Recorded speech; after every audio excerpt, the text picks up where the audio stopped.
Keir Starmer's decision to make David Lammy our Foreign Secretary is looking like an absolute disaster.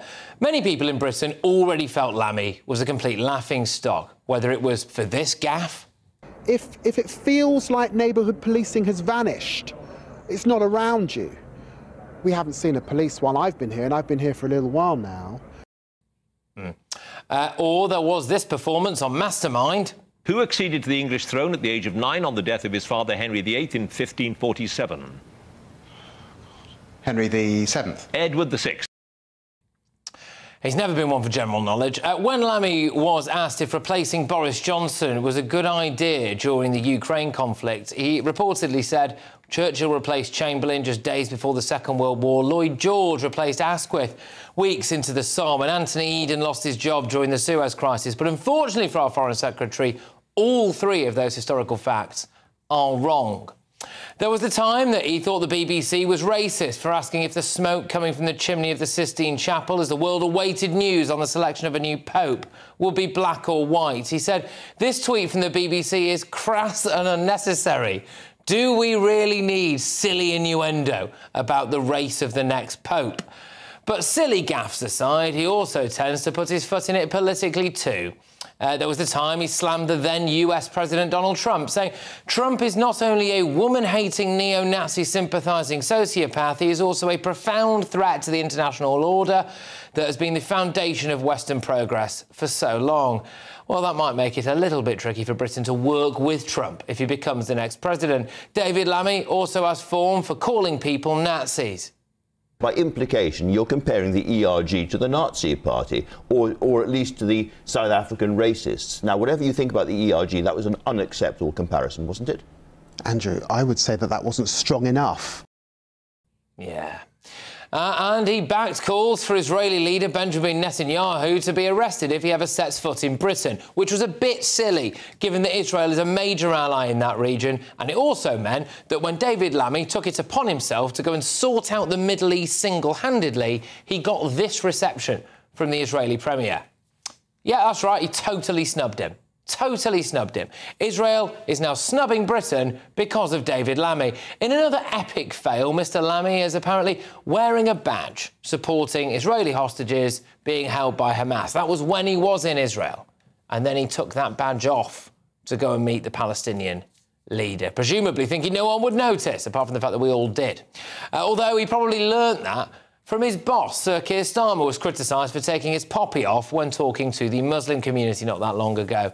Look, you add all of that together, and I wonder, is David Lammy an international laughingstock who's bad for Britain on the world stage? Let's get the thoughts of my panel. We've got columnist and broadcaster Esther Krakow. We've got the director of the Centre for Migration and Economic Prosperity, Stephen Wolfe, and we've got a journalist as well, Jonathan Liss. Esther, is David Lammy a massive international embarrassment for Britain? Yes, but I don't think this occasion is the best way to that best signifies this. I don't think he's qualified. I think he's one of the poorest, actually, politicians we've had in a very long time. You used to have politicians in this country that were from all walks of life, that were very well-read, very educated. He doesn't seem to be either. That being said, I think it looks worse on Netanyahu to cancel or to snub the Foreign Secretary than it does on David Lammy, because you don't see sort of his predecessors in that role doing the same thing. It's very immature and childish. The UK is still an ally of Israel. If they're going to snub the Foreign Secretary because of something that he did, OK, what about the next Foreign Secretary? Yeah, do you only like the UK when the country or the Foreign Secretary does what you want? Well, I suspect that they might like them more if the Foreign Secretary didn't say that you'd arrest him if he ever set foot in Britain. Well, he withdrew the UK's objections to the ICC case. Whatever you think about him, there has been a change in government. There are backbenchers that are putting pressure on him. That's how the nature of the democracy works. But I do think he's woefully underqualified. OK, I mean, we've seen his performance on Mastermind there for a start. Do you think that Keir Starmer's decision to make him Foreign Secretary really cuts to the core of whether or not our Prime Minister has good judgment? I think absolutely not. I mean, I can never forget the time that I was actually on with Andrew Neil on Daily Politics show when the debate about who would fight the Indians who fought for Britain during the Second World War, and David Lammy came out and said 1 million Indians fought for the European project. Oh, yeah. I could have put that in there. You could have put that. And I just thought to myself, well, you know, Hitler's European project, the project that killed millions of Jews and wanted to go on for... And that said to me, this is a man that went to Oxford. He absolutely embarrasses himself in his degree from there by his lack of historical knowledge, the lack of capability of being linguistically interesting in the way that he speaks about things, and obviously makes these mistakes on a regular basis. Yeah. And why he has made one of the most important roles in government, foreign secretary, is beyond me, other than what deal was done to ensure that Starmer was the leader and the backstabbing of Jeremy Corbyn that happened before that. OK, Jonathan, yet again, you look pained by this. I just think it's such a ridiculous conversation. I think David Lammy is one of the best Labour people in Parliament, actually. Look, I've interviewed him. I found him extremely intelligent and engaging. We had a conversation about all kinds of political and foreign policy issues for a magazine for several hours. I was really interested in it, and I'm not impressed by every MP I meet. I can guarantee you that, Patrick. I think it's interesting, though, because Emily Thornberry, for instance, was snubbed of a cabinet role because she was the rumours that she was seen as a bit ditzy, a bit unqualified and all of that. I actually think Emily Thornberry has on many occasions been a lot more impressive than David Lammy. So I don't understand this. It's not either or. Apart from she doesn't like either or. And also, I will tell you that he wrote a brilliant book called Tribes. He wrote it. He wrote it. Well, look. I thought it was... Are we certain? There wasn't a ghostwriter involved? Were you involved? Right. It was an interesting... I know you're a brilliant writer, Jonathan. If it's a brilliant book, I can believe you wrote it. God, there is the perception that maybe at times David Lammy has said some stupid things, like people in the ideology are worse than the Nazis, Patrick, or you know, lazy Patrick, racial we've all said stupid things. Come on. I've not tweeted about we're not coming out the Sistine Chapel. Look, David Lammy. Look, I think he's actually been a really good shadow foreign secretary. He's made a lot of good relationships. You know, you mentioned the whole thing with Trump. He's actually built quite good relationships with the Republican Party. Just not the person who's leading it. No, I think he's actually made inroads with some of the people around Trump. He accepts that his role now is different from his role as a backbencher fighting Brexit. By his own admission, and he's not, you know, he's left that side of things behind.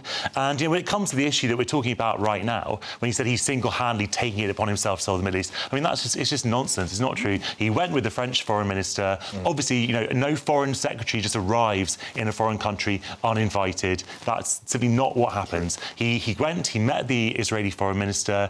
He met various people. I think he met the president as well.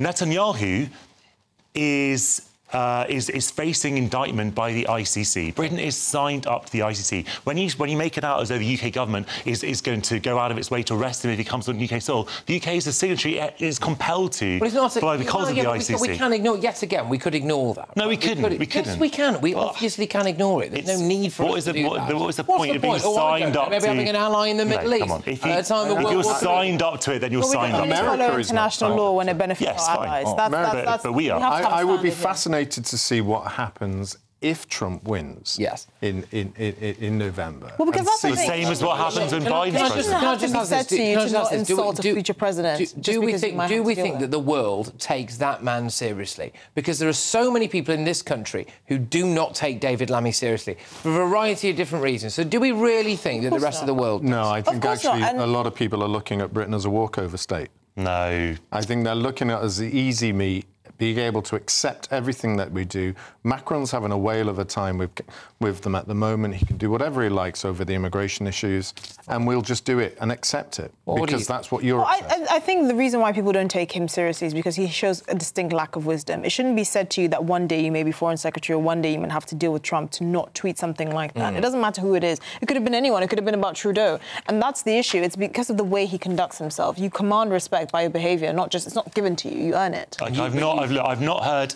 You know, I am very open to criticisms of various ministers, and if there are some ministers who are not taken seriously, I'd be very happy to have that conversation. I just don't think that Lammy's one of them. I haven't heard any chatter about foreign governments in the very short time that he's been Foreign Secretary, or indeed the couple of years that he was Shadow Foreign Secretary before that, about sort of thinking that he was some kind of pushover or not a serious candidate. We have had unserious Foreign Secretaries. Liz Truss was an unserious Foreign Secretary. I do not think that David Lammy is. Okay. All right. Well, yes. yet again a range of views. You love to see it. Now, responding to the Netanyahu snub, the Foreign Office said there was no plans to meet Prime Minister Netanyahu during this visit. This government is committed to upholding international law. We have made clear that we will not export items if they might be used to commit or facilitate a serious violation of international humanitarian law. There is an ongoing review process to assess whether Israel is complying with international humanitarian law, which the Foreign Secretary initiated on day one in office.